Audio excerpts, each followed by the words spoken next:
Good morning and welcome to the August 22nd Minnehaha County Commission meeting. If you'd stand for the Pledge of Allegiance, please.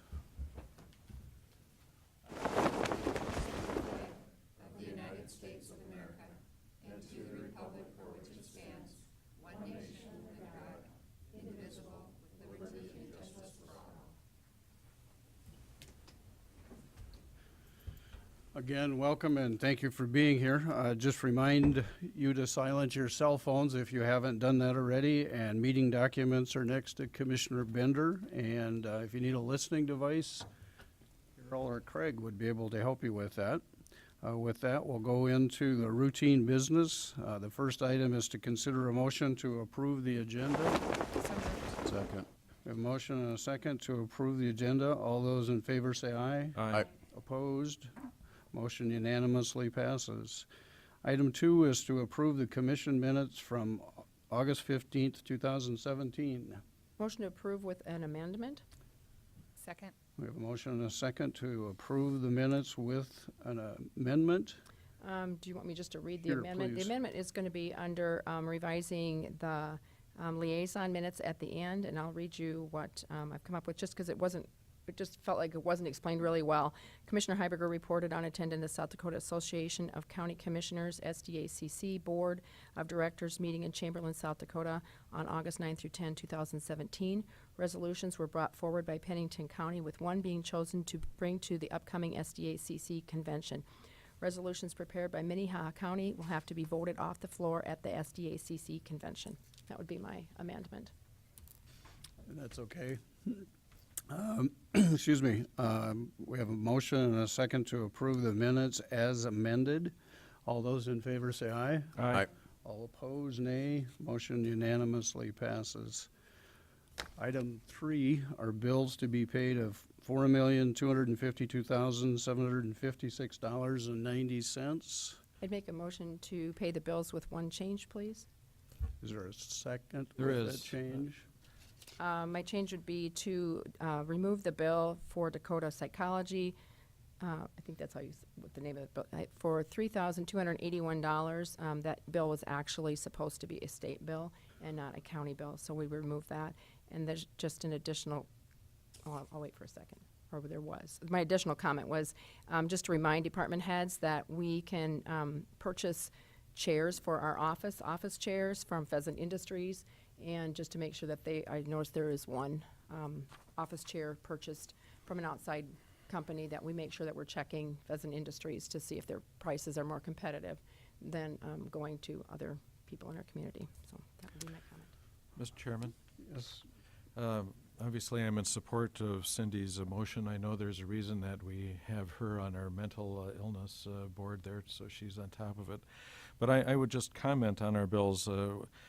Today's bills include $3.1 million going to the Department of Revenue, which is basically a pass-through from our Treasurer's Department. We had about $270,000 to Armor Correctional Health, which has to do with the jail, and a couple of different bills from them, and another $460,000 from the Highway Department to major projects. And so actually our bills are somewhat less than $1 million. It's, I think, more like $800,000 is our It might be less, but we It still is get less to than pay $4 million. That's, well, it's a pass-through, sir. I do appreciate it anyway. And I appreciate Cindy keeping an eye on things, too. I believe with Commissioner Heiberger's change, that makes the bills $4,249,475.90. Thank you. Correct? We have a motion and a second to approve that amount. All those in favor say aye. Aye. Those opposed, nay. Motion unanimously I passes. probably shouldn't trust your math, sir, but I did. He verified it. In fact, she gave it to me, so I know it's right. There are no reports. We also have personnel action. Item A is a consider motion to approve the routine personnel action. So moved. Is there Second. a motion and a second to approve routine personnel? All those in favor say aye. Aye. Opposed? Motion unanimously passes. There are no applications for abatement today, no notices and requests. No planning and zoning notices, and no petitions for compromise. We're at the point for opportunity for public comment. If anyone has any public comments they'd like to make on an item that is not on the agenda, we would like to hear from you. Good morning, Aaron. Good morning, Commissioners. Aaron McGowan, Minnehaha County State's Attorney. I just wanted to take this opportunity to introduce our new Chief Civil Deputy, Donna Kelly, today. She comes from Illinois. She has served in numerous capacities in private practice. She's been a public defender. She's been the Chief Civil Deputy in McHenry County, Illinois, and also the First Assistant State's Attorney. She brings a wealth of knowledge and experience and will be a great addition to our already stellar civil team. So I just wanted to take this opportunity to introduce Donna Kelly to you. Thank you, Aaron. Donna, would you like to say a little bit about yourself? Sure. First of all, I'm very excited to be here in Sioux Falls. I think it's a wonderful community in Minnehaha County. It appears to be a thriving economy here and just lots of nice people. I see businesses that are opening up, and the state just seems to be fiscally sound and doing very prosperously and wonderfully. And I come from a state of Illinois that I grew up in, and I lived in Illinois most of my life. And I was an assistant state's attorney in McHenry County, Illinois, was a felony prosecutor there for a number of years. Prior to being a felony prosecutor, I was an assistant appellate defender where I represented indigent defendants on appeal for approximately 7 years. I also was an assistant public defender for several years before becoming an assistant appellate defender. After being a felony prosecutor at the McHenry County State's Attorney's Office, I was hired as chief of their civil division, and I served as chief of the civil division of the McHenry County State's Attorney's Office for a number of years, and was promoted to first assistant state's attorney, and served in that capacity until August of 2016. So I'm, again, very enthusiastic and excited to be here and joining Aaron's team at the State's Attorney's Office, and I hope I can assist you here as your attorney at some point. Right now, I'm waiting to be licensed in the Supreme Court Bar of South Dakota, so I'm not yet licensed to practice in the state of South Dakota, but as soon as I become licensed upon motion of admission at some point, I will be looking forward to serving as your counsel. Thank you. Thank you. Thank you. Welcome to Minnehaha County and the state of South Dakota. We're excited to have you, and believe me, you'll have plenty to do when you get here. Thank you so much. Next, does anybody else have any opportunity for a comment that they'd like to pursue? If not, we'll go to the regular business agenda, and the item number 10 is the public hearing and second reading to consider a request on rezoning 17-01 revisions to the 1990 revised zoning ordinance for Minnehaha County. Scott Anderson. Yes, thank you. Scott Anderson, County Planning Director. Today is a public hearing on a second reading and possible final adoption on a rezoning request 17-1.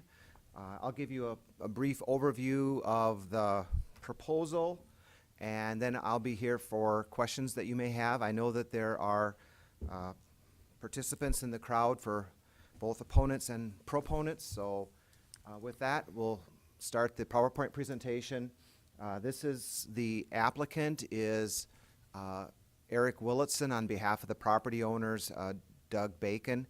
This is approximately located 6 miles west of Sioux Falls at the end of 41st Street and what is commonly called the intersection of the Wall Lake Oil and the end of 41st Street. It's on 2 county paved highways. This is the general location. Right now there is an existing farmstead that you can see off to the right.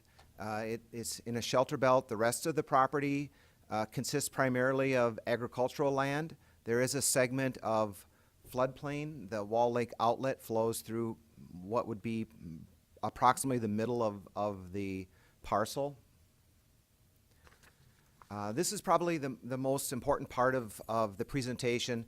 This is the site plan or the development plan as proposed by the applicant, and I'll walk through this with you.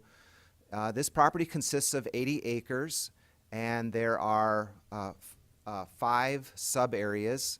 So sub-area A is the residential portion of this request. There are approximately 30 home sites, 31 home sites. They range in area approximately 1 to 1.2 acres in size. Sub-area B is an agricultural component to the plan development. That's the existing farmstead, and the applicants have called for that to remain as an ag use, which would allow them to have farm animals, horses, and such. Sub-area C is the commercial area. That was approximately 4 to 5 acres of commercial area. This is located at the intersection of County Highway 151 and County Highway 148, which once again is 41st Street and the Wall Lake Oil that goes down to Parker. Sub-area D is there's actually 2 areas of sub-area D that are separated by the creek area. Those are areas of multifamily, which commonly I would suppose you'd call those townhomes. There's approximately 30 townhome sites on those 2 parcels. Those also each range from about 4 to 5 acres each. So a total of 8 to 9 acres of sub-area D, which contains multifamily dwelling units. Sub-area D or E, which is the last of the sub-areas, is a park area for the residents that contains approximately 14 acres. There's an existing pond there. This is located within a 100-year floodplain. So this is a very adequate use, a very appropriate use for floodplain to have park area. They have walking trails. You'll see there's a small playground that's called for. And then there's walking trails that sort of loop around the entire parcel. So that's the overall request. And once again, I will reiterate, this is a fairly large planned development. It's 80 acres. And those are the sub-areas that have been identified and outlined for you by the applicant. So I will go through the pictures. The pictures, I will tell you, there's nothing spectacular about these pictures because it's basically just all farmland. So you're going to see basic views of farmland from County Highway 148, 41st Street, and also I took a couple pictures from the other side looking east. This, once again, sort of shows you the general topography. This overlays, you can see the shelter belt for where the existing farmstead was on the east side. So basically this shows you the parcel. It's primarily farmland. This is looking, I believe, west towards Sioux Falls. This is looking southwest, southeast, standing on Highway 41st Street, 148 looking southeast. This is looking southwest. Once again, you can see the farmland. This is basically shows you that creek floodway area and I will once again remind you, this is the outflow of Wall Lake. So it generally flows in the spring for about 2 to 3 months. This is looking on Highway 151, looking to the north east a bit. But once again, this is looking straight south straight north towards Wall Lake. And I believe that's it. But I will go back to the development plan. There was a public hearing at our July 24th Planning Commission meeting. We had very good discussion among all of the residents, the applicant, the Planning Commission. We discussed this for quite a while. The Planning Commission recommended unanimously to deny the request, so it is coming to you today with a recommendation of denial from the Planning Commission. It is a public hearing, and you, as such, can take any action that you see fit. You can deny the request, uphold the planning commission's recommendation. You can approve the rezoning request. And in that case, if you do decide to approve it, I have submitted also some criteria for each of the sub-areas for your review. I'd be glad to answer any questions that you have. Does anyone have any questions for Scott at this point? Excuse me, I did forget one thing. We did get a letter of concern from the city of Sioux Falls late yesterday afternoon. I forwarded that to you early this morning. I have provided copies to the applicant and to the surrounding neighbors that are here as well. Scott, do you want to highlight that since we got it kind of late this morning? Basically, the letter indicates that the city prefers the condensed version is that they feel that an agricultural use is the best benefit or the best use of the land for the city, and they have concerns that increasing residential development in the area could be a conflict for future expansion of the regional sanitary landfill. Commissioner Heiberger. Are there any building eligibilities on this 80 acres? There are two. Commissioner Bender. Excuse Scott, me. and so the concern about the landfill is that the city owns all the land immediately to the east of the subject property. Is that correct for the landfill? That's correct. They have recently purchased some land to the east of this, of the subject property. And the landfill's generally located to the southeast of the site. Let's see if I can go back one more. So you can sort of see off to the southeast, the beginning of at this picture, you can see the landfill off to the east and to the southeast of this. Can you put a marker, a little, Let's see if I can. so I'm going in the right spot? Pardon me. Yeah, you're in the right spot. Cindy. So right here is, this is land that's owned, that is actively part of the okay. landfill. It's my understanding that the city has recently purchased this property as well. Okay. Oh, that's okay. Any other questions at this point for Scott? Thank you, Scott. Sure.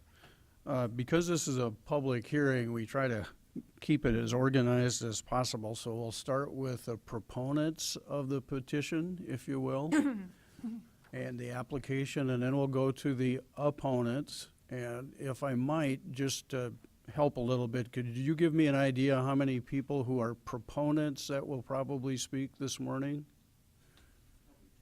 Two? Okay, thank you. And opponents, how many people would you raise your hand if you're an opponent to the plan?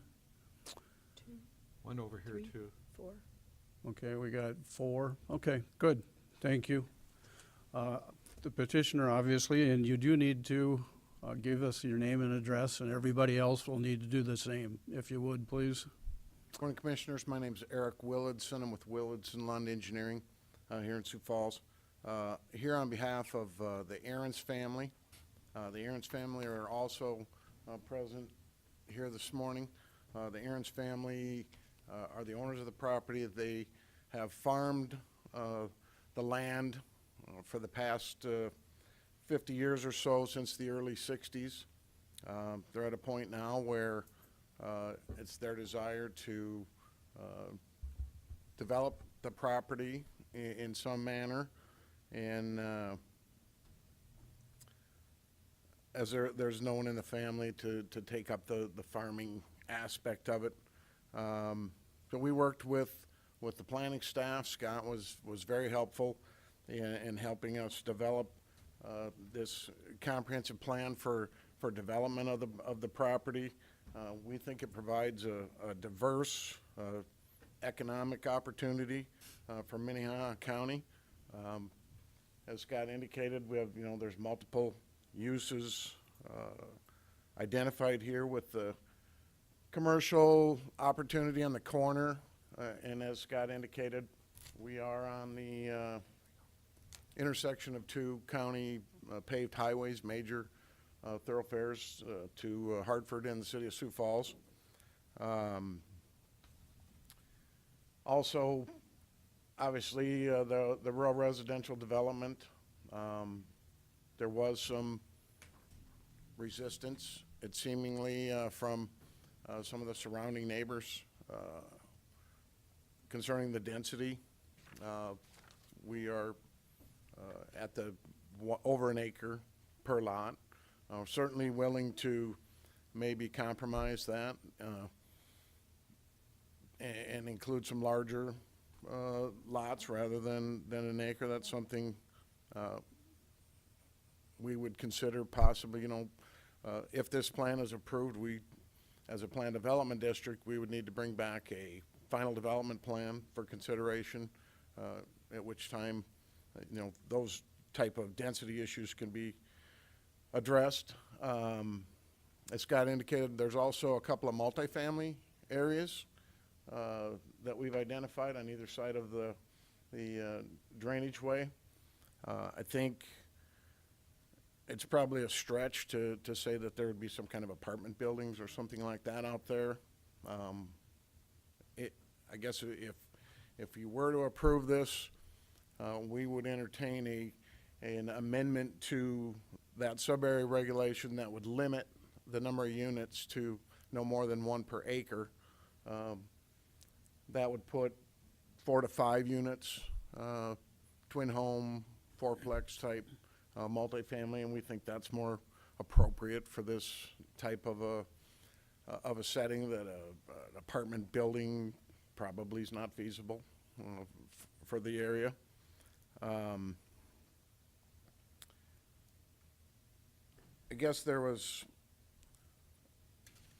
a couple of that, between that density issue and the secondary item that seemed to always come up with your planning commission was the septic systems. That somehow single-family septic systems are some type of a threat to groundwater, the aquifer. I think that's a misconception. As an engineer in this state for over 30 years, I have never witnessed or heard any kind of evidence that a single-family septic system in drain field has ever contaminated an aquifer or a body of water in the state. So the contention that these septic systems are somehow going to be a threat to the environment, I think is wrong and just doesn't stand the test.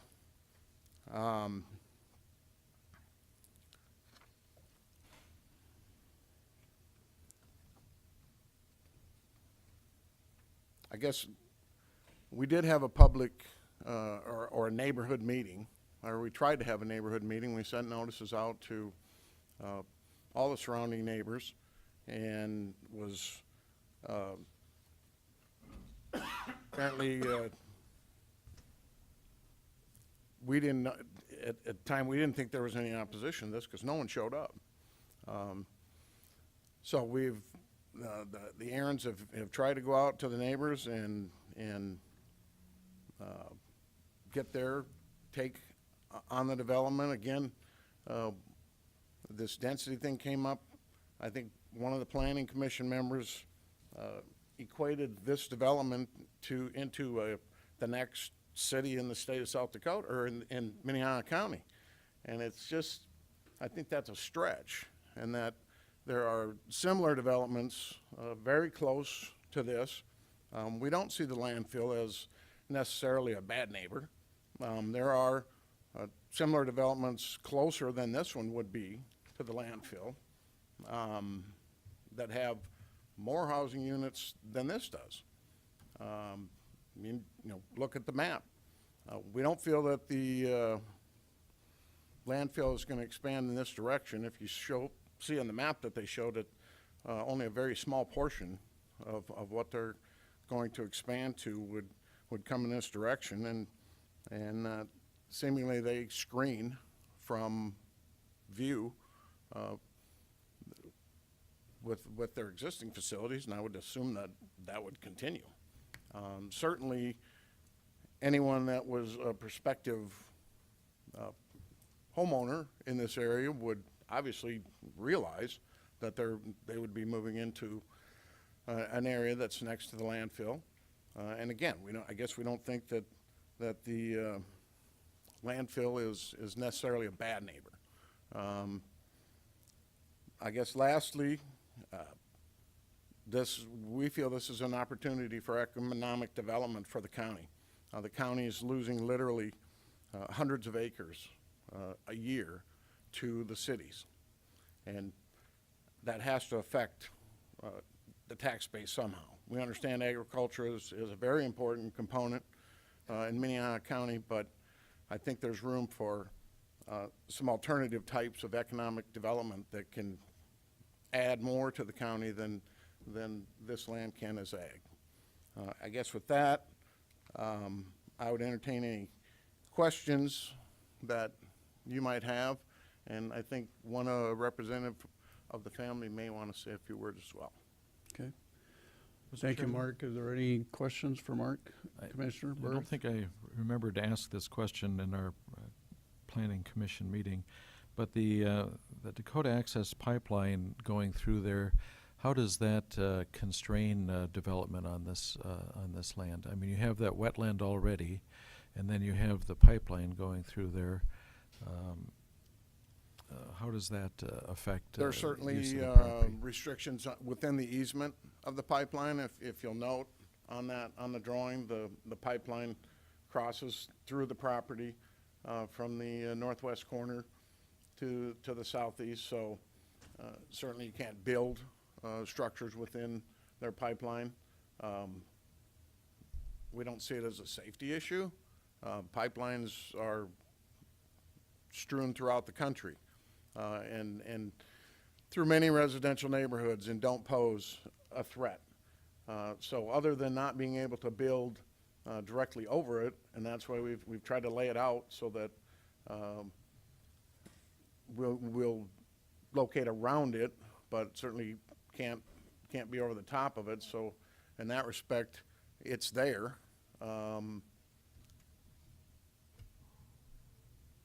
But I don't think it's a deterrent to the development. Thank you. Other questions? Commissioner Bender? I just have a couple clarifying questions. So you mentioned that there might be a possibility to amend the plan so there's no more than one residence per acre. Is that what I heard you say? One unit, one housing unit per acre on the multifamily.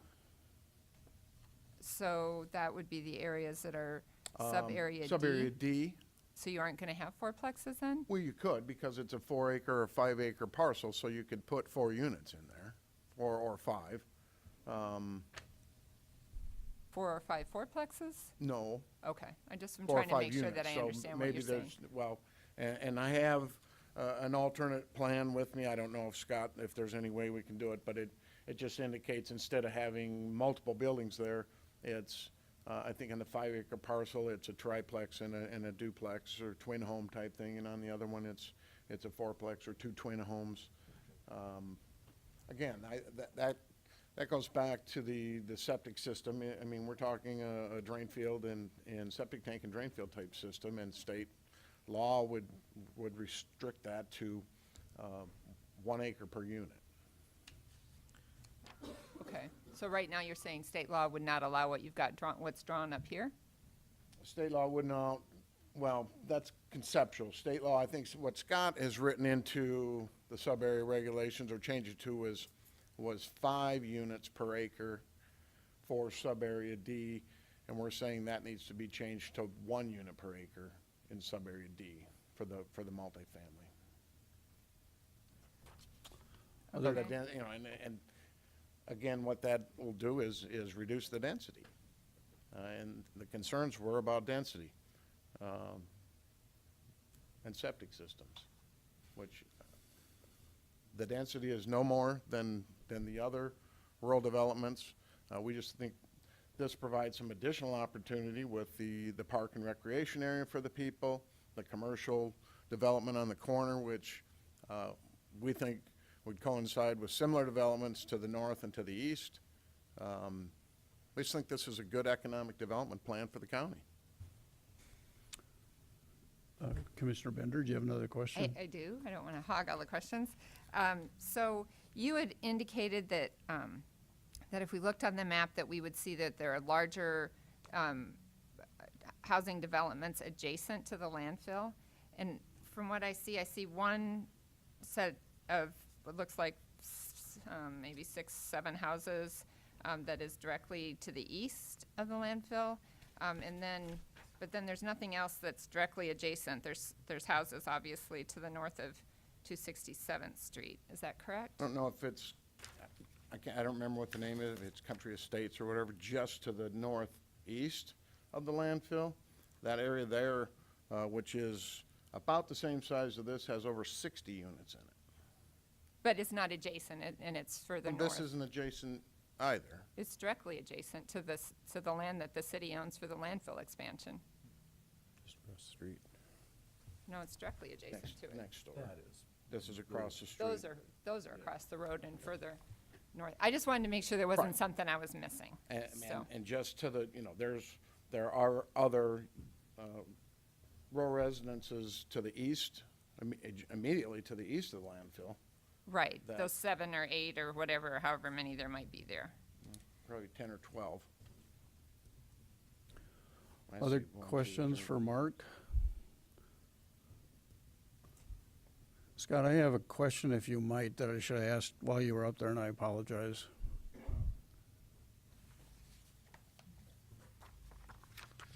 When you said there were 2 building eligibilities, how does that plan fit into the overall 80-acre Well, plan? there are 2 building eligibilities. In addition, so there's the existing farmstead, and then, which is sub-area B. There's 2 other available building eligibilities, which were for this 40-acre parcel, or the 80 acres, 1 per 40. So should the rezoning go through, and if this property was zoned to a planned development, those 2 building eligibilities would disappear, would Okay. be no longer available. They would be taken off the books. We would follow this plan then, and those building eligibilities are gone. They're not transferable, or? No. No, it has to be transferred to the same owner in an adjacent property. And as I understand it, this is the entire holdings for this family. They don't own other property someplace else that they could transfer it to. That was my question, okay. Thank you, I'm sorry, I didn't ask that before. Other questions for Mark? The family is represented. Would you like to make any comments? You'll have, excuse me, have to identify yourself, please, and give us your address. Yes, I'm Doug Bacon, 11 Woodland Drive, Humboldt, Iowa, and married to Lori Aarons Bacon and brother-in-law to Al and Jan sitting back here. The family's actually owned the land for about 60 plus years, and Lori was born and raised there. Al was just a small child when they moved there. I've been part of the family for about 26 years, and ever since I've been part of the family, they've talked about some development on this property of what type has gone back and forth over the years. A few years ago, we hired Eric to work on a development for this 80 acres.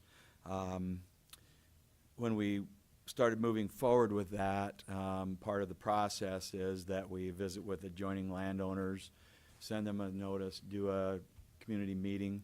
Al and I drove around and visited with all of the landowners that we could catch that were adjoining.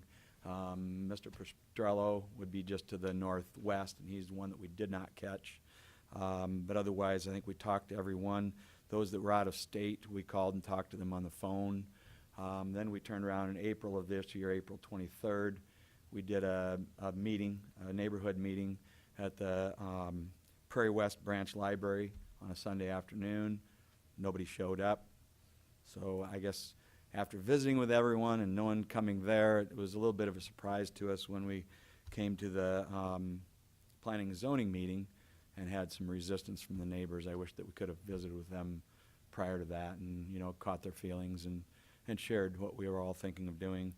A couple of the concerns during that planning and zoning meeting, which, by the way, the planning and zoning staff approved our plan, took it to the board, and the board turned it down, but the staff was in favor of our plan that you see here. A couple of the concerns, of course, were the density and the number of people there. A couple of the people that got up and spoke live, I believe, southwest of our property, and they didn't like the density, and yet where they live, there's 5 homes within 200 yards of each other. So I don't fully understand that. If they used a housing eligibility or housing eligibility, they could have built further away from each other. And as far as the other locations near ours, just to the west of us, about 3/4 of a mile on the gravel road, on the north side to the west, there's 20 homes within about a 30-acre area. And then you saw on the map from the landfill commission that that other one is probably, before they purchased the property next to us, we were probably the same distance from the landfill as that one to the northeast. And there's 60-some homes in that one. And they're just a mile to the east of us, a mile east of our east property line. So I guess, you know, there's precedence in the area for developments like this. There really is. And as far as the landfill, I certainly it's a concern. You know, I mean, we don't want the landfill moving towards us and developing it there, I guess. But on the other hand, we've been a half mile from the landfill, and as the family can remember, we don't ever remember a bunch of plastic bags in our building site. You know, the building site there is the homestead, and that's a half mile from the north edge of the actual mound. And we just don't get garbage up that direction. I don't know. They've done a nice job keeping it clean. So I guess in the future, I don't see that as a issue for the people that might build here either. And I guess as far as, you know, tax base, you know, currently it's zoned agriculture, 300,000 assessed value or whatever it is, 150, whatever it is, versus the possibility of, what, 3 million plus for assessed value, tax base for the county. Seems would be a plus to me. I guess that's about all I have. I would just hope respectfully request your approval of this permit. Thank you. Thank you, Doug. Does anybody have any questions for him currently? Thank you. Other proponents who want to speak, or otherwise we'll go to opponents. Opponents who would like to speak are welcome to come to the microphone now if they would like. There were 4 of you, so somebody's going to move, I hope.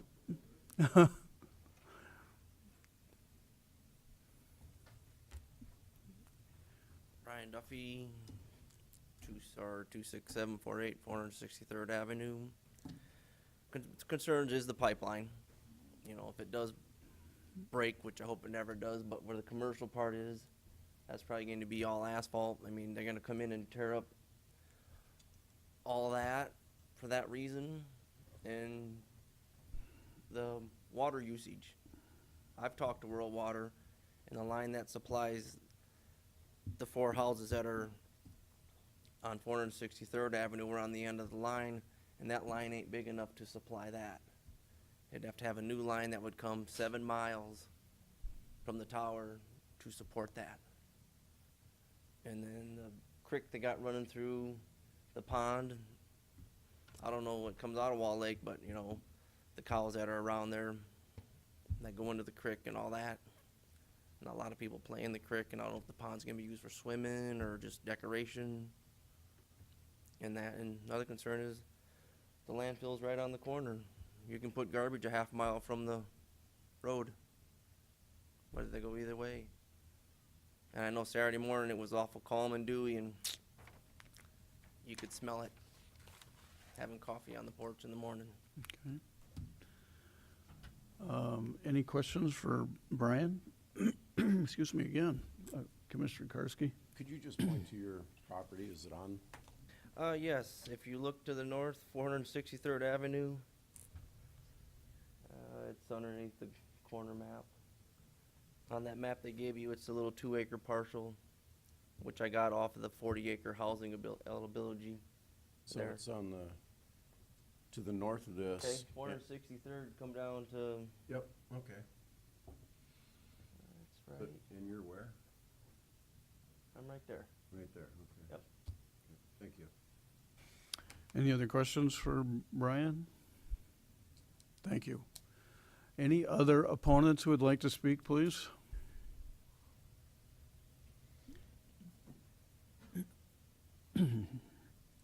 Yeah, Mike Cipher, 26443 461st Avenue.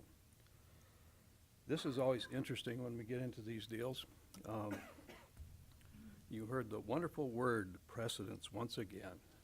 Last time I was here for the horse deal north of town and at our planning commission, we heard from Scott, this is just like the horse deal we did up north. And Eric got up and said, this is just like the horse deal we did up north. This is nothing like that, nothing at all. We are creating a town in rural Minnehaha County, and towns should have requirements, such as sanitary sewer districts. And Mr. Willitson brings up septic systems, and members of the planning commission be opposed to septic systems. Well, really we're not. But just looking at the recent woes of the Sioux Falls annexation problems, if you take a place like this, and if you don't put in a sanitary sewer district, all the sewers run out of the backs of the houses to a septic tank, which is fine. However, if you ever want to annex that and put them in a sanitary sewer system, how do you do that? Rip up the front of everybody's house? Rip up the street? I mean, there's a reason you require sanitary sewer districts when you're doing developments, and that is one of them. When we get out in this area, this is the Wall Lake outlet. Wall Lake has an interesting history of housing developments. It was called Golden Shores on the north side of Wall Lake. It was for 156 houses. And actually, the Planning Commission said, fine, you can do that if you can be part of the Wall Lake Sanitary Sewer District. And at that time, of course, your federal dollars paid for the sanitary sewer district around Wall Lake as a lake improvement project. And, but it was a minimal system. But we said, no, you cannot do that if you cannot be part of that sanitary sewer district. So they built the number of houses that they could along the lake to access that, which is fine. That's the way it should be. And then you talk about all these housing developments out in this area. Most of those are pre-1985. 1985, we put in an ordinance that said one housing eligibility per 40 acres, right? Because the county was seeing these sporadic housing developments popping up around the county. And they saw that, as I see that, as not being appropriate because you're not controlling it. This is about density zoning. If you're going to create a town, it needs to look like a town. And if the ordinance doesn't fit, then change the ordinance, is the way it should be done. When and precedent's made, but if you were to approve this, for example, so why can't Mike and Linda Grace across the road with their 80 acres do 160 to 60 housing units, call some recreational area there in the corner where that Wall Lake outlet goes through. Mr. Mueller, who I think is going to talk earlier, he's right across the road, kitty corner. He has far more floodplain on his land than this 80 acres. So he could say, well, if there's going to be 60 houses there, why don't I put 60 houses here? And how can you tell them no? You know, like I say, I listened at the last meeting, a lawyer get up here and say, well, precedence isn't important. Well, as a non-attorney spokesperson, I think it is. Because what else is a judge going to base their rulings on other than the performance of the county in past acts and following our ordinances? It's extremely important. Now, you know, taxes and development, I know that's important to the county. The last I checked, every house north of 57th Street in Sioux Falls, you get something from that. All the new houses that are being built in Hartford, Del Rapids, Brandon, all over, are rural housing. And I think you're going to see a spur in rural housing this next year, fundamentally due to the rural ag economy. $2.80 corn doesn't pay for many bills.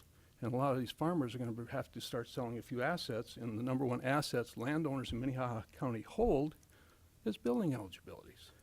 And you're going to see more of those. But for this development, though, to happen, is just, it just goes against our basic fundamental density zoning ordinance. and it's not appropriate. I think I pretty well covered most of the points that I wanted to make sure that I covered. But again, like I say, it was interesting to me to listen to Sioux Falls annexation problems and you start thinking, we dealt with one of the Sioux Falls housing developments. I'm sure they're trying to annex. And then the county starts dealing with issues like 6 chickens and whether they're appropriate or not, you know. That was just, we spent a half hour on 6 chickens. But to me, this is just a fundamental density zoning issues. And all these developments out there, because I remember Country Acres, which is 2 miles to the east of this, we moved here in 1977. The lots were, we talked to the realtor about a lot in Country Acres. That's 40 years ago, almost, so, or 30 years ago. Thank you, Mike. That is why I'm opposed to this, because fundamentally, as far as I'm concerned, it does not follow the spirit of our county zoning ordinance and our density ideas, so. I think Commissioner Bender has a question. I do. I appreciate your comments. And you might have just clarified the statement I was going to ask you about, because the Planning Commission approved this, and not the Planning Commission, the Planning Office, excuse me, Yes. and viewed it as in accordance with our ordinances. And you said it was not accordance, but In you the just spirit said of the ordinance. spirit of the ordinance. Yes, so. because, you know, the planning office unfortunately is wrong every once in a while. They just are. Just like we're wrong once in a while. I mean, that's just, because we don't see this, and if you look at who's on the planning commission, most of us live out in the county, they're rural residents. A few of them live in Crooks, we have a town person too, but when we look at this, we look at, okay, so what's appropriate? And if I'm if I'm a landowner in Minnehaha County, to me, you are giving people eligibilities. And county commission, why are you giving away my eligibilities and lowering my eligibility values? That's what you're doing when you do this. And people may not look at it that way, but as a landowner, that's how I would certainly look at it. You know, there are means if you've got owned 2/4 of land, you've got 8 housing eligibilities, you can roll all those right to a corner, and we have a couple of those developments in the county which are nicely done. All the eligibilities are moved over. There's 8 houses in the corner of a section. That's great. The rest of the farmland is open. And you're preserving ag land, yet providing opportunity for people to live in the country. And that was, to me, that's how it's supposed to work. Thank you, Mike. Scott, do you have a comment? I do. I just want to clarify for everyone, the commission and the audience, that the planning department doesn't approve something. We write a staff report, we take it to the planning commission, we have a public hearing. So we're just making a recommendation. So I just want to make sure that we're clear that there was no approval granted by the county planning departments for everyone here at home in the commission. And we look at this as, does it meet all the criteria to allow for a planned development? And is the criteria all met? Yes, it was. And that's why we take it to the planning commission. We have a public hearing. Because when we're writing a staff report, we may not, I mean, certainly we anticipate there may be some neighborhood concerns, but that's why we have public hearings, so we can hear all of the issues. Scott, only if I could, Chair? Sure. While you're up there, are we approving a site plan or just a zoning change? Or is it one and the same? Well, you're approving a zoning change, and when you have a planned development, it's a little bit different than when you rezone something to the C commercial district. There's a list of permitted uses and conditional uses. A planned development's a little bit a horse of a different color, because you're approving a concept plan that outlines specific uses. And that's why each sub-area has specific uses, and you're basically, each planned development is like a new little section of the zoning ordinance, because you're allowing that planned development with specific densities and specific uses. Okay, so don't leave yet. Going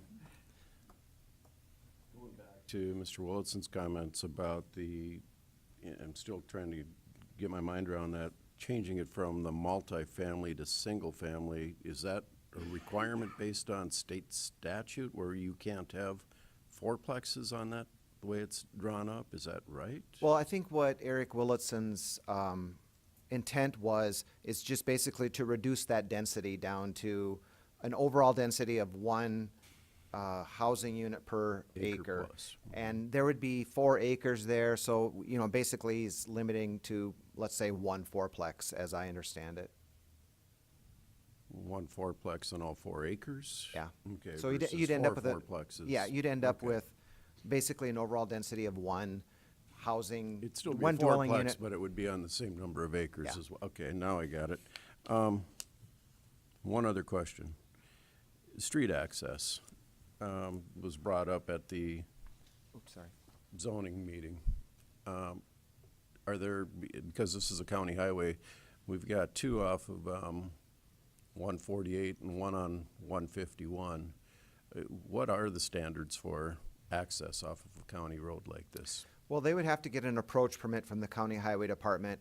And it was routed to the county highway department. They had expressed they didn't have any issues with the county highway 151, which is the Wall Lake oil. But on the other section of the road, they would prefer to see one approach off the highway there.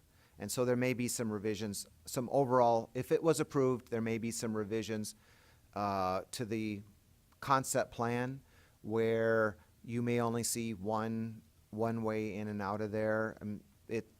That's doable. This is a little bit, when you look at the actual lay of the land and the specific conditions that are out there, it's sort of a unique situation because of that floodway that goes directly through. Build a bridge. Yeah, I mean, you're either gonna have to get a bridge to go across there or somehow redesign your plan a little bit, where, you only have, one way in and out of there. I think that's something that could easily be worked out with the county highway department eventually. So it's at our level to Yes. approve. Okay. Yeah. Okay, thank you. Mr. Chair, Scott, I know I can ask you this any day I want to, but would they be required to have a road district within this subdivision? Is that a requirement in plan developments now? It would be up to the responsibility, and I think that's written into the guidelines, the plan development, sub-area regulations that they're responsible for maintaining the roads. Thank you. Any other questions for Scott? These would be, since we're talking a little bit about roads, should you approve it, and I just want to make sure everyone's on the same page, because all of these roads, the internal subdivision roads, because they come off a paved county highway road, all of the roads within this subdivision would be required to be hard surfaced, which would need to meet our ordinance requirements. So no gravel roads, they'd have to be paved asphalt, 4 inches of asphalt with the appropriate underlying base of gravel, but they would be paved roads. Question? I was just gonna say, I'm gonna reserve my questions until we finish hearing from the opponents, just because we haven't Well, I finished. think we've clarified a couple of the Okay. terms, so to speak. Do you have any other questions, I'll wait. Dean? Without, is there any more opponents who would like to speak? Please, come forward.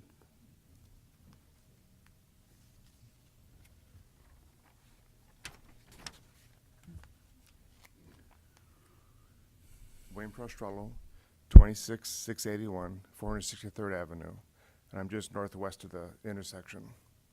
Okay.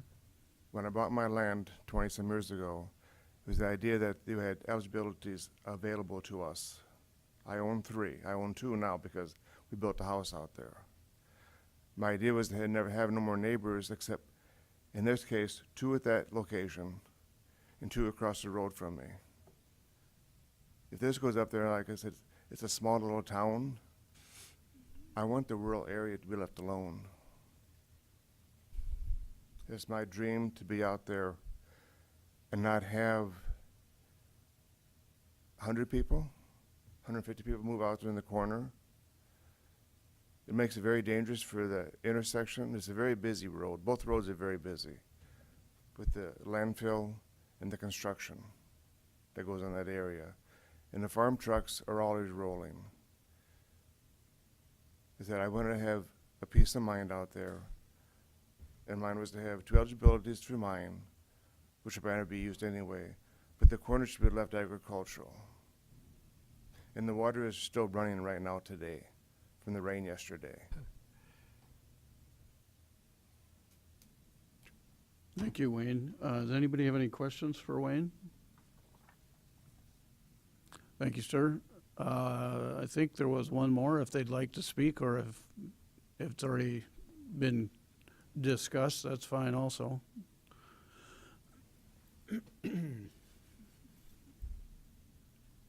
Tom Gossett, 26753 463rd Avenue.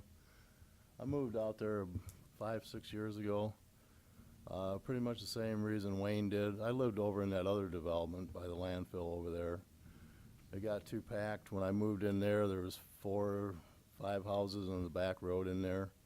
As it filled in, I wanted to get more out into the country.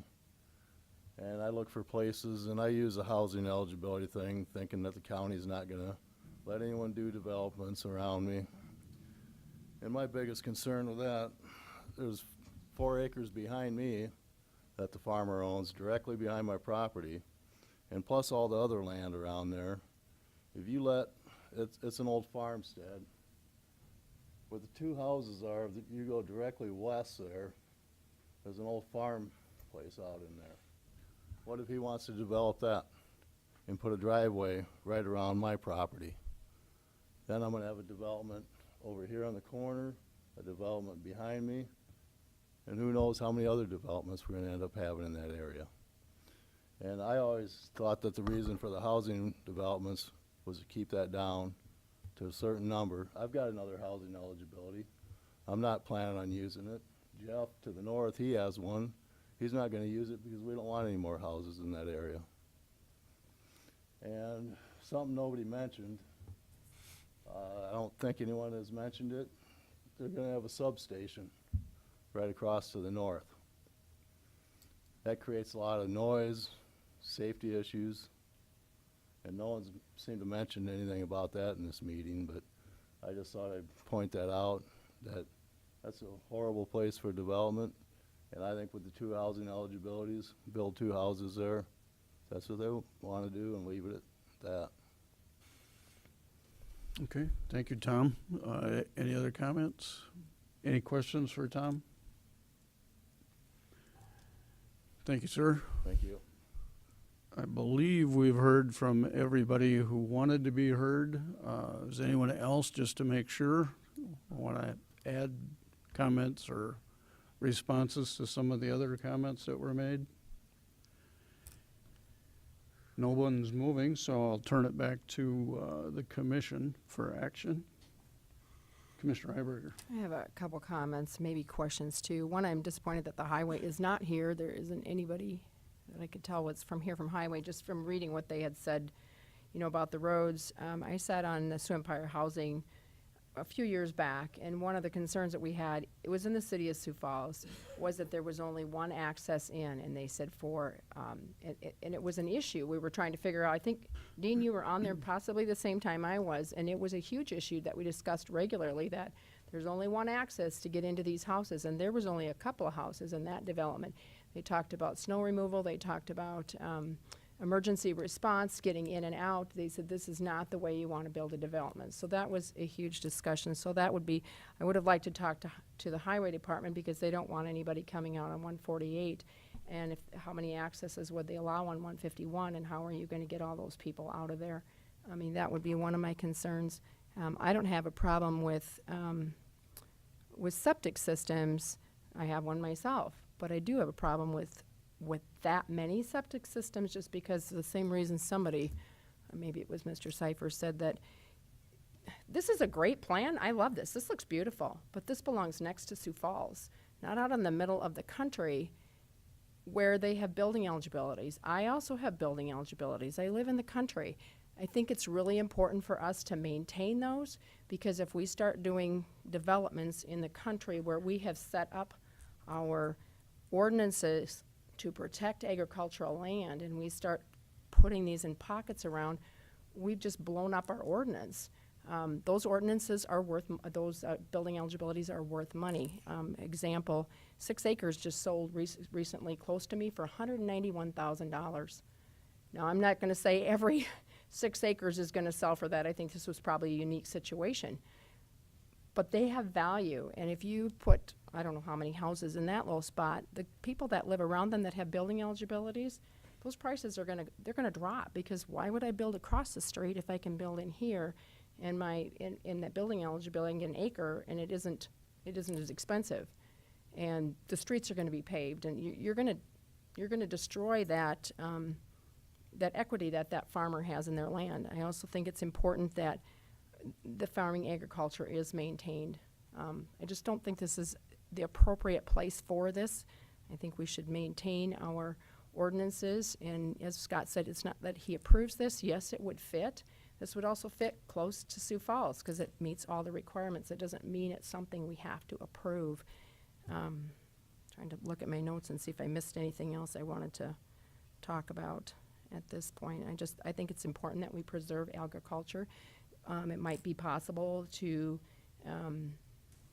rezone that corner on 2 highways for commercial and put a gas station in there or something at some point. Another comment was made about traffic. If that's a highway would have been here, we could have asked about what type of traffic is on that road. As you know, they are going to have probably tractors going down that road. I don't know that this is an appropriate location for that many houses to be put in. Close to Sioux Falls, where it's going to be, or close in a joint jurisdiction where it's eventually going to be annexed into the city makes a whole lot more sense than this far out from Sioux Falls at this point. Thank you. Any other comments? Mr. Chairman? Commissioner Barth? You know, obviously, it's rural residents are always concerned about changes in the area, but changes are going to happen.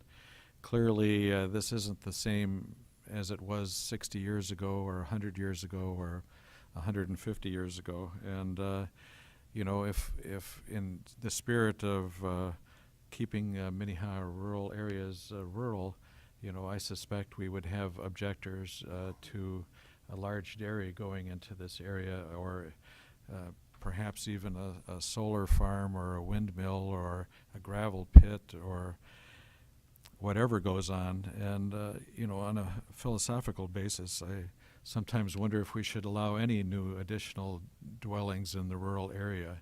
You know, build in the city if you want to live in a house. Then you get to have planning and zoning and all those things taken care of. It's a rural agricultural area. It's not a museum. It's going to change. That said, I think that I'm interested if Mr. Willitson has a alternative proposal of what that might be, but I don't think I'll be voting for this proposal right now.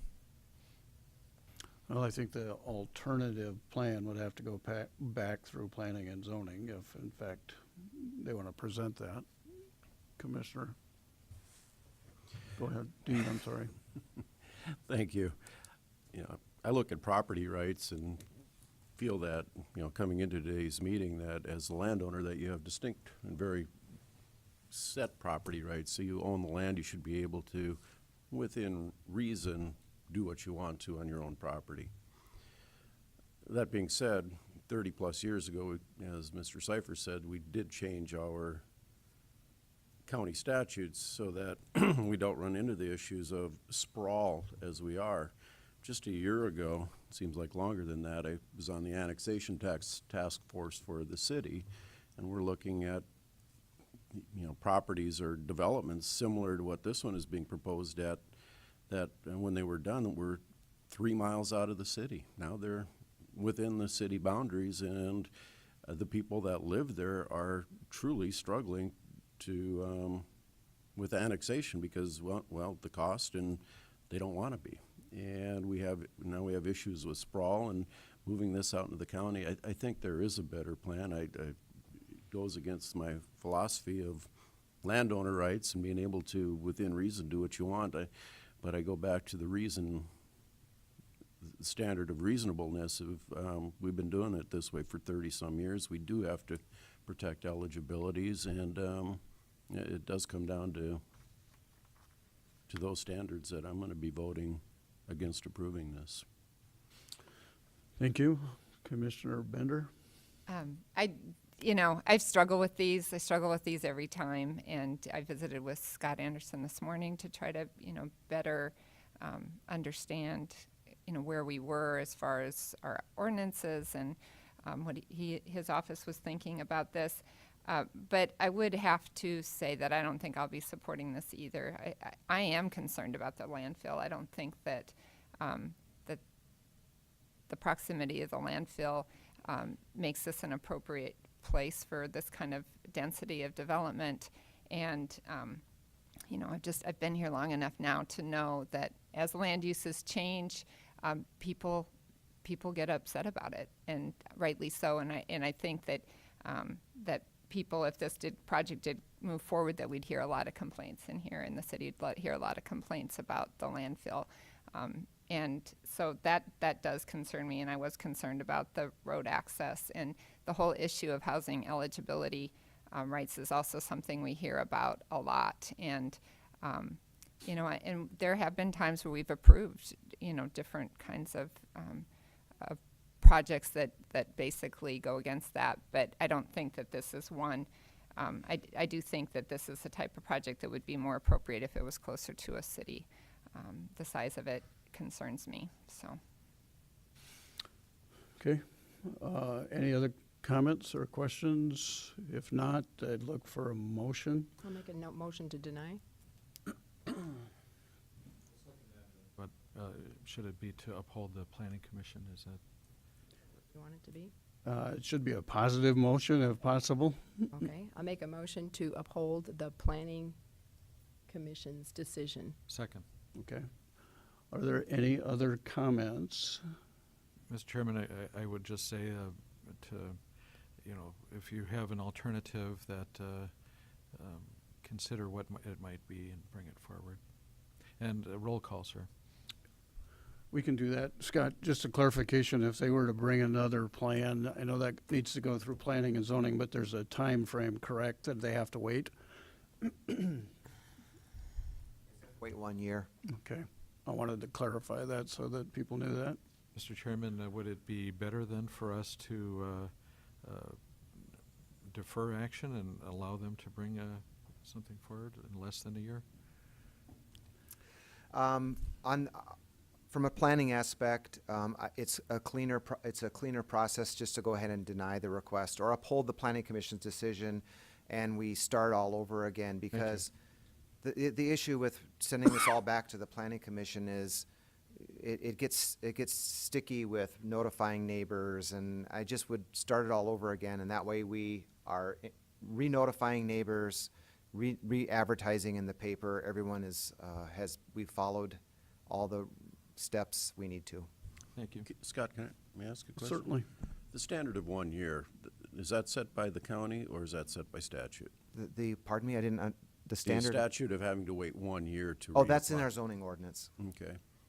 That might be something we should look at. I mean, 1 year seems like an awfully long time. I don't know why that standard is there, but okay. Excuse me.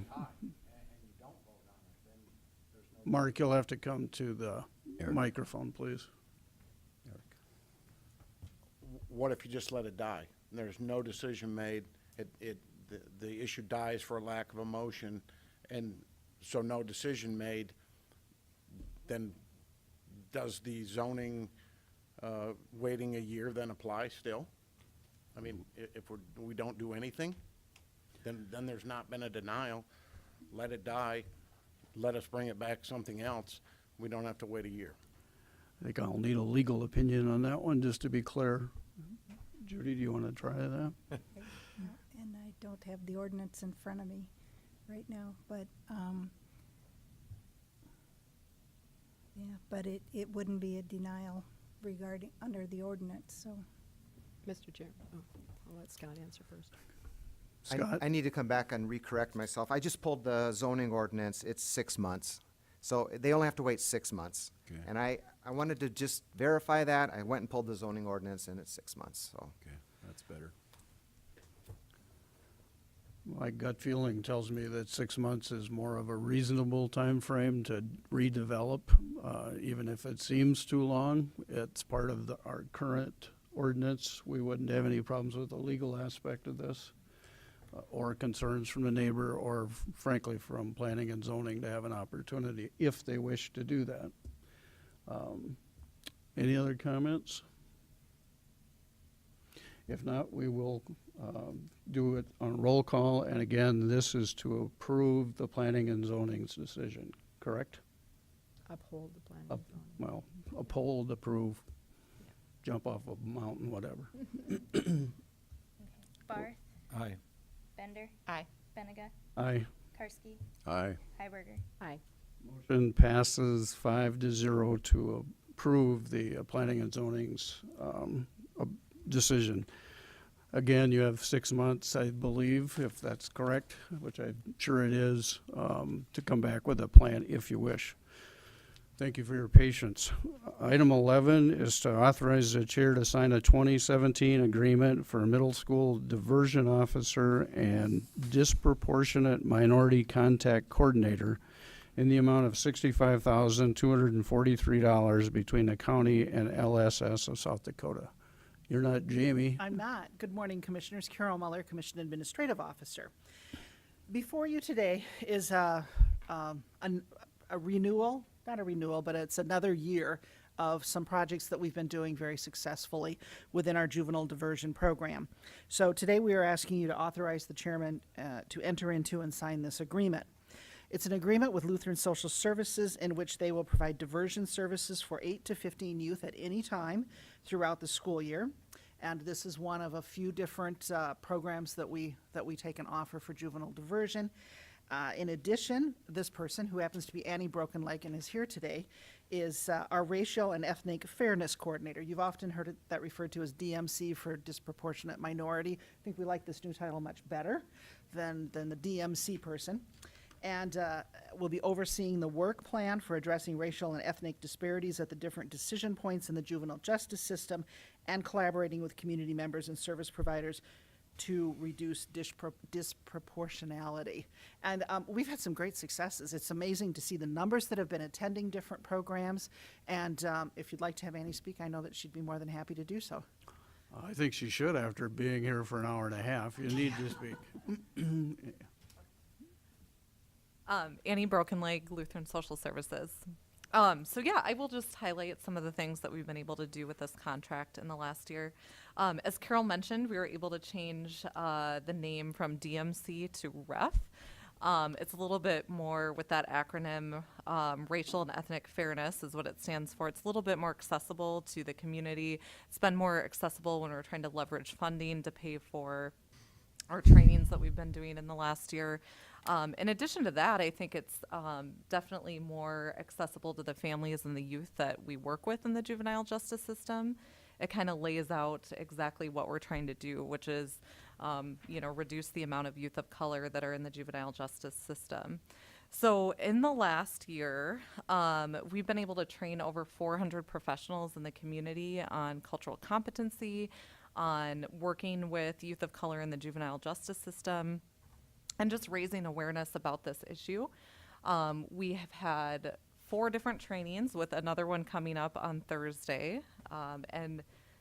We had our annual conference in October. We held a spring conference in March that highlighted culturally inclusive programming across the state. And then we just held a summer training series over the course of 3 different sessions throughout the summer. And then like I just mentioned, we have our annual conference here on Thursday that will be held at Augustana. And we've been able to partner with the school district. We've been able to partner with Augustana and through a grant through the South Dakota Humanities Council to really make this one of the biggest events we've had. And we've got almost 200 people registered for the conference, which is great. It's double the amount that we've ever had attend one of these events. So very, very exciting there. Also, I would say with this contract, I think one of the most important things is our middle school diversion program, where we still see at least 3/4 of the students being successful and not having any additional offenses while they're on this program. And I think if we look at the juvenile justice system, we see that early intervention and diversion programs are really the most impactful for youth to ultimately be successful and stay out of the system. And so I really, continue to be very passionate about that piece of this contract. And what's been really unique in this last year to have the position of being the REF, it used to be DMC, now REF coordinator and the diversion officer, is I can get my diversion students involved with that work, and they've been able to attend our monthly coalition meetings where they get to see different programming that's happening in the community that could potentially benefit them. And then with that, it's great because they also have their ability to do service learning opportunities to help me with all of these conferences and events. So that's great. And they get to see all the people in the community that actually care about them and their outcomes. So yeah, and then a lot of new exciting things in the year ahead. We just got approval yesterday we had applied through a subgrant through the state to attend Georgetown University Racial and Ethnic Disparity program where there'll be a team of us. It's actually myself, Judge Cutler, Carol James, State's Attorney, Andrew Robertson, the Public Defender, and Officer Jason Leach with the Sioux Falls Police Department. And we'll be going to Georgetown to study for a week with experts across the country on how to reduce disparities among youth of color. So it's very exciting, and we'll create a project and bring it back here to the community. So thank you. Thank you for being here. Yeah. In your packet of information, we have an email from the Deputy State's Attorney's Office and Carol James about her dedication and commitment. If you have any questions about the program, I think we're all looking for ways to divert some of our biggest public safety and juvenile concerns. So I'd look for a recommendation. Make a motion to authorize you to sign this agreement, sir. Second with a question. Go ahead. Carol, the letter that we got from Jamie says that successful completion of the program can earn the county money from the state once a year. Do you have any idea? Sure. I mean, this isn't a grant-funded thing. It is funded. No. What it is once a year. Matter of fact, it just went in the last 7 to 10 days. Was sent in by Carol at the state's attorney's office, and we receive reimbursement. There is a certain amount of money that has been set aside statewide, and they look once a year at all those that came in, and we could receive up to a $250 reimbursement for each youth that successfully completes the program. However, if there's more than that, then it is prorated down to the counties. Last year, it was $48,000. I think they're anticipating about $42,000 this year. Okay. Thank you. Thank you. Any other questions for Carol? If not, we have a motion and a second to approve the contract. All those in favor say aye. Aye. Those opposed, nay. Motion unanimously passes. Good luck. Let us know how your educational enhancement goes. Item 12 is to authorize the chair to sign a lease agreement between the county and Max Catering for the admin building coffee shop / lunch service operation. Good morning. Earlier this summer, Dakota Abilities gave notice to us that they would no longer be providing coffee shop, cafe, lunch services to us located within our building on the first floor of the county administration building. So we know that there's a need for that. We know that there's a lot of people who stay in for lunch. We know that people who are coming in for jury duty need a place to grab food on a very short notice that's out there. And so we have a lot of people who actually go through there during the day. We put out an RFP for this, and we had a total of 3 vendors that applied. We did interviews, we did reference checks, and had some great conversations, and are making a recommendation to award this to Max Catering, and the representative for that is Zach Halstead. Zach was selected as he will provide a good variety of items for breakfast, coffee, and lunch, along with average lunch special prices of $4.75 to $5, and sandwiches and salads between $3 and $5. Mr. Halstead has been in business in Brookings for over 15 years, and his experience includes a similar type of operation inside the Brookings Library, and Nature's Paradise Health Food, a Hobo Hut food truck that he has, and bakeries. For those of you that are familiar with Nick's Hamburgers, he does the buns for Nick's Hamburgers that are up there, and he does various caterings for other businesses, weddings, special events, and has done some work in Sioux Falls with the guards. So the hours at minimum will be from 7:30 to 2 o'clock with an opening date of next Monday, August 28th, and everybody is very excited about having that available. This is a 2-year contract with a 1-year extension available to it. So with that, we would ask for a motion to award and authorize the chairman to sign the contract. Thank you, Carol, and thank you to the committee who did the interviewing process. We appreciate that. Is there a motion? Motion to approve? Second. Motion and a second to approve Max Catering for the admin building coffee shop lunch program. All those in favor say aye. Aye. Those opposed, nay. Motion unanimously passes. Item 13 is to consider the following actions regarding disposal of surplus property for Minnehaha County. Melinda. Good morning, Melinda Storley, Commission Assistant. This is an annual event. The public auction of surplus property for local and educational organizations will be this September 23rd. Minnehaha County staff have combined a list of items from the various Minnehaha County departments. And from that list, we were able to come up with 4 separate motions that need to be addressed regarding the declaration and disposition of these surplus items. Thank you. You want to take them individually or as a whole? I think we have to, is that correct? Okay. Okay, I think we have to do them individually. Not a problem. So item A is a motion to declare the property on Exhibit A as surplus to transfer to other county departments. So moved. And to declare the Exhibit A surplus and transfer to other departments. We have a motion and a second. Any comments, questions?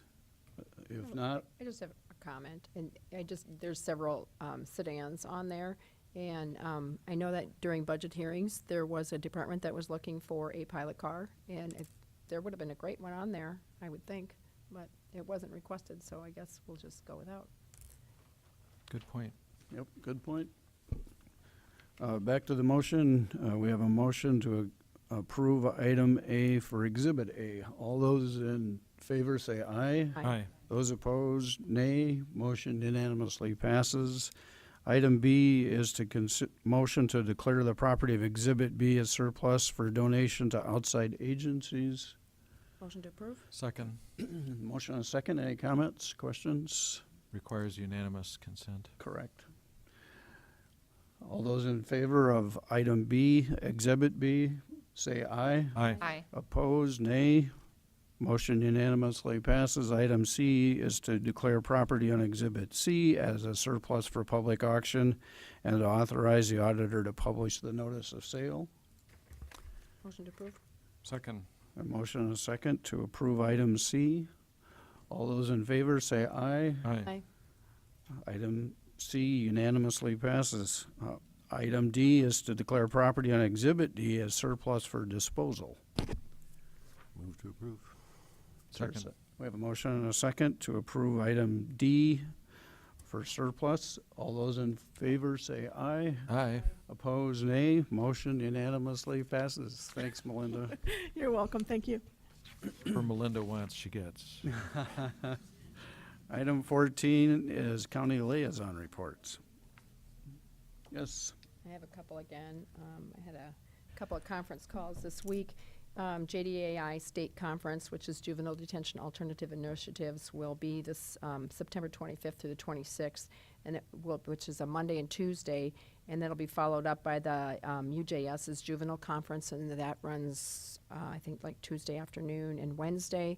A lot of really good speakers. UJS is actually bringing in some speakers from outside of the state, and the JDAI Conference will be hosting some of the sites that are looking at becoming JDAI counties, like Brown County and Davison County and a couple others. Well, they'll be coming in to learn the next steps. Plus, we'll be doing training for counties, Minnehaha County and Pennington County, us who have been doing JDAI for a while. So I actually will be gone that week because I'll be part of that conference. You got the update on the ref. I also wanted to tell you about her conference that she's having on Thursday. She's, you can go to that if you want by signing up. She's got a couple really good sessions blocked out. It'll be at Augustana. She's got a data-driven approach to reducing disparities, trauma-informed schools, and wounded healers. And we're bringing in Dr. Martin Broken Leg, who is an international speaker. So that also would be really good. This information I'm telling you is from our meeting last week with JDAI Steering Committee, I also had an update on the school justice partnership where a few weeks ago, or probably a month ago or so, where we had a room full of people working on how to get the school districts and the, basically the state's attorney's office working together so that the school's not sending kids to with charges that don't end up being charges that are charged. And so just trying to look out as a response grid for the schools and how do they deal with kids that they're having trouble with in school that don't really belong in the judicial system, and what can we do to try to find an even ground with them. And that meeting was actually really good, and they're still continuing to work on how they're going to help the schools out and let's keep them out of the justice system. And then also, as you know, I sit on the task force for the Community Justice and Mental Health Early Intervention. I have, which is House Bill 1183. I've been assigned to serve on the services work group with 6 other people, and we will have our first conference call in about a week or so. So no more than at that point. So I think Thank that's you. Other liaison reports, Commissioner Barth? Commissioner Karski and I sit on the Metro 911 Communications Board, and we met and approved the budget, which we'll be reviewing this evening. But one issue that came up is that we're still unsure about the future of telecom taxes that support that operation. And, you know, it has a sunset clause. We think that the legislators will listen to us. It was suggested, I think, that that group write a letter to the governor and others advocating for it. But one of the issues that has come up is that the State Department of Revenue is really uncommunicative about where we're at with these revenues. I mean, you call them up and say, are we collecting? And we'll let you know, December 18th or something. I mean, they ought to be able to give us an answer and let us know where we're at. I don't know, Dean, do you have a thought on that? I think you said it well. It's hard to budget when you can't forecast forward. So, I mean, and I don't know how those revenues come in, but like you said, the lack of communication is what's caused the issue on a local level with planning that budgeting process for us. So, yeah, it would be a lot more helpful. And I think we have a concern that they may not have the staff necessary to assure the correct collection of those monies. I mean, it's a priority for this county, I know, to get that 911 money to continue coming in. So, yeah, what's not collected, we make up equally. Any other liaison reports? Any new business? Commissioner Barth? You know, Commissioner Heiberger's comments about those surplus vehicles reminded me again that just recently Scott Anderson suggested sharing vehicles between departments. I mean, if planning uses their vehicles in the morning and equalization uses their vehicles in the afternoon, potentially, just like with the commission office, which shares with everybody, we could do with a smaller fleet and, you know, everyone could have newer vehicles. I think it's the kind of issue we should consider moving ahead with, and maybe having somebody assigned to keep track of vehicle usage and when they might be available. Other comments on new business? If not, old business, Commissioner Heiberger? I have a couple. I asked Mike Miller to come and talk just a minute about, we have had Gideon, he's sitting, you can't see it maybe. I can't. We had Gideon's promise in last year, and then we did not decide to go with that this year, and we've talked in our board, we had a board meeting this morning, actually didn't even touch on that. And Gideon's promise is something we want to go forward again, probably with 2018. They just need to submit a letter of intent that we would consider it in 18. It doesn't mean we're signing a contract or anything at this point, but I think our deadline's coming up, and it's something we've done in the past. And they just kind of had a change of heart, and we figured it was good to do it again. But I wanted to let the commission know that we were doing that, and asked Mike to come and just speak to it a little bit about where we're at for 2018. Yep, thank you. Good morning, Mike. Morning. Mike Miller from the Public Defender's Office. Just as Commissioner Heiberger said, we would like to do a letter of intent that we'd like another Gideon's Promise attorney. It is a good opportunity for our office to get an additional attorney at for a year at a very reduced rate. We've done it twice before. We haven't done it this year. the process would start, we'd start interviewing in January of 2018. And then if it were approved down the road, I believe the position would start around July when the bar exam starts next July 2018. Thank you, Commissioner Bender. And my memory might not be crystal clear on this, but my recollection is when Tracy was here during budgets and I asked about Gideon's promise, that she expressed at that time some significant concerns about costs and supervision and things. And so I'm wondering if something has changed since the comments she made just a couple months ago during budget. There were just some frustration, I think, some changes in the program that at that point were a little frustrating, but I think we sort of have addressed those.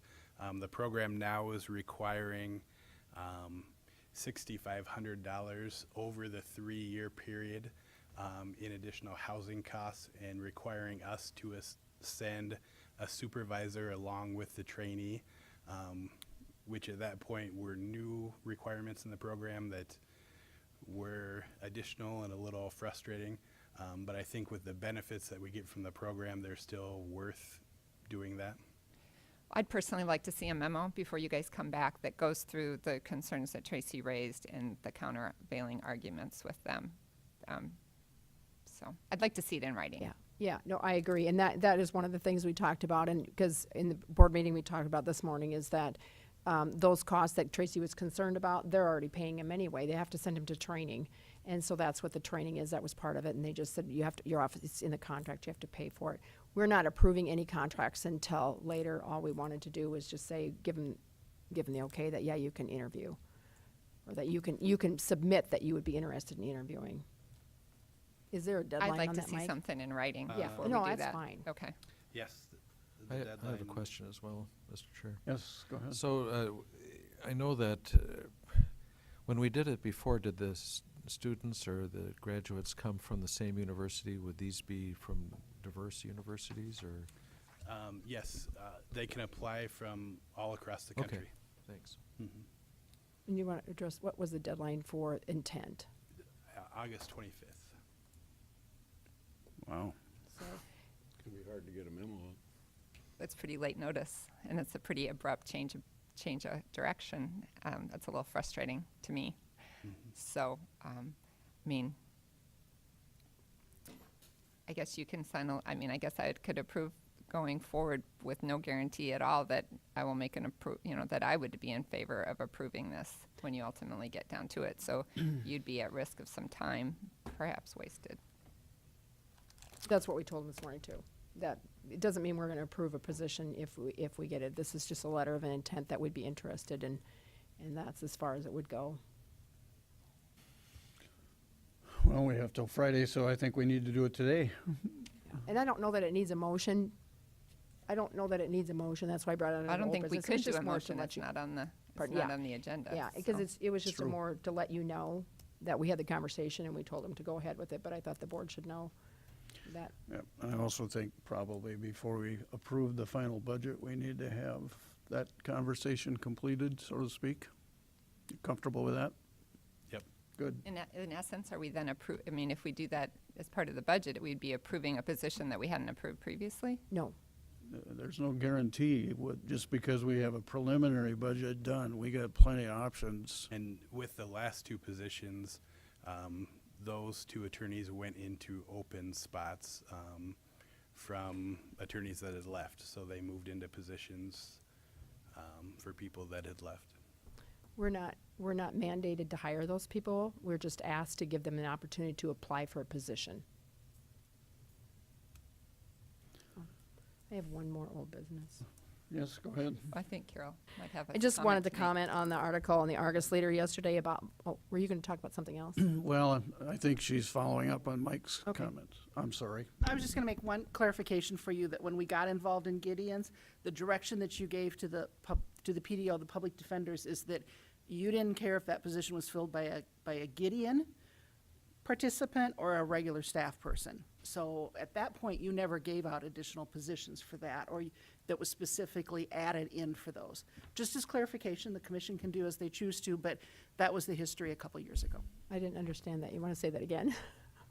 When you brought the Gideons on board, that position, and there was a lot of because there was a lot of discussion about bringing that program on board, and the direction given to the PDO at that time was go ahead and go with a Gideon, but it's not an extra position, it's not a new position. No. It is one of the positions that you already have Yeah.